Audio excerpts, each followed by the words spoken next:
यह मंदिर भगवान श्री कृष्ण को समर्पित है। पुरी नगर श्री कृष्ण यानी जगन्नाथपुरी की पावन नगरी कहलाती है।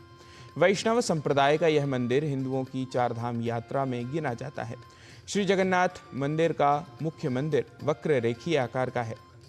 मंदिर के शिखर पर भगवान विष्णु का श्री सुदर्शन चक्र है, जो शहर के किसी भी कोने से देखने पर मध्य में ही नजर आता है। अष्टधातु से निर्मित यह चक्र नील चक्र भी कहलाया जाता है।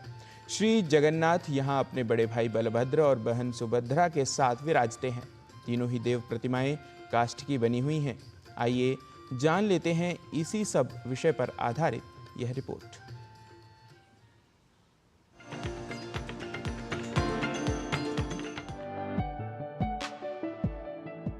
श्री जगन्नाथ मंदिर ओडिशा राज्य के पुरी में भारत के पूर्वी तट पर स्थित भगवान जगन्नाथ को समर्पित एक महत्वपूर्ण हिंदू मंदिर है।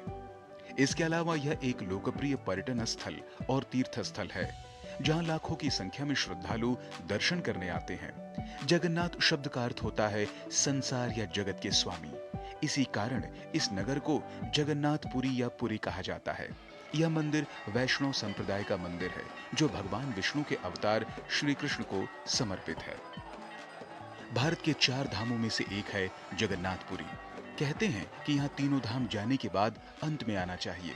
इस स्थान को शाक क्षेत्र, नीलांचल और नीलगिरी भी कहते हैं। अनेकों पुराणों के अनुसार पुरी में भगवान कृष्ण ने अनेकों लीलाएं की थी और भगवान कृष्ण नील माधव के रूप में यहाँ अवतरित हुए। जगत के नाथ यहाँ अपने बड़े भाई बलभद्र और बहन सुभद्रा के साथ विराजते हैं।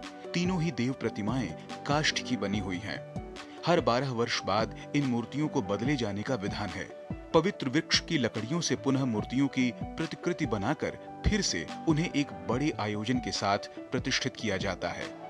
वेदों के अनुसार भगवान हलधर ऋग्वेद स्वरूप हैं, श्रीहरि नृसिंह सामदेव स्वरूप हैं, सुभद्रा देवी यजुर्वेद की मूर्ति हैं और सुदर्शन चक्र अथर्ववेद का स्वरूप माना गया है।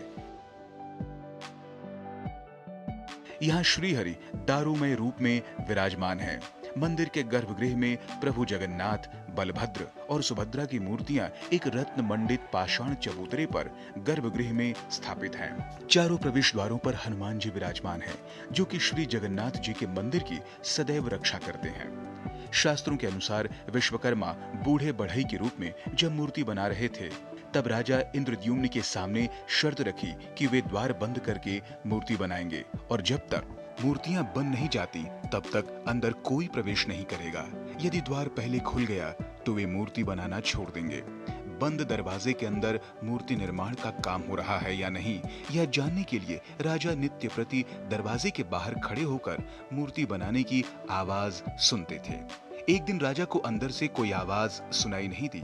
उनको लगा कि विश्वकर्मा काम छोड़कर चले गए हैं। राजा ने दरवाजा खोल दिया और शर्त अनुसार विश्वकर्मा वहां से प्रस्थान कर गए। भगवान जगन्नाथ, बलभद्र और सुभद्रा की मूर्तियां अधूरी ही रह गईं। उसी दिन से आज तक मूर्तियां इसी रूप में यहाँ विराजमान हैं। पौराणिक मान्यता के अनुसार जब श्री कृष्ण की लीला अवधि पूर्ण हुई तो वे देह त्याग कर वैकुंठ चले गए। उनके पार्थिव शरीर का पांडवों ने दाह संस्कार किया, लेकिन इस दौरान उनका दिल जलता ही रहा। पांडवों ने उनके जलते हुए दिल को जल में प्रवाहित कर दिया। तब यह दिल लट्ठे के रूप में परिवर्तित हो गया। यह लट्ठा राजा इंद्रद्युम्न को मिल गया और उन्होंने भगवान जगन्नाथ की मूर्ति के अंदर इसे स्थापित कर दिया। तब से वह यही है। हालांकि 12 वर्ष बाद मूर्ति बदली जाती है, पर लट्ठा अपरिवर्तित रहता है। आश्चर्य की बात तो यह है कि मंदिर के पुजारियों ने भी इसे कभी नहीं देखा है। लट्ठा परिवर्तन के समय पुजारी की आंखों पर पट्टी बांध दी जाती है और हाथ कपड़े से ढके हुए होते हैं। बगैर देखे और बिना स्पर्श किए इस लट्ठे को पुरानी मूर्ति में से निकालकर नई मूर्ति में स्थापित कर दिया जाता है। उनके एहसास के मुताबिक यह लट्ठा बहुत कोमल है। भगवान जगन्नाथ का आशीर्वाद पाने के लिए लाखों लोग हर साल ओडिशा जाते हैं और जगन्नाथपुरी मंदिर के दर्शन का लाभ उठाते हैं।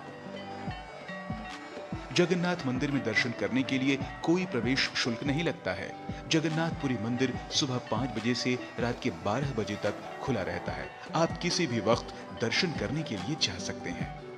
राजमंगल पांडे के साथ जनेंद्र सिंह की रिपोर्ट, डीडी न्यूज।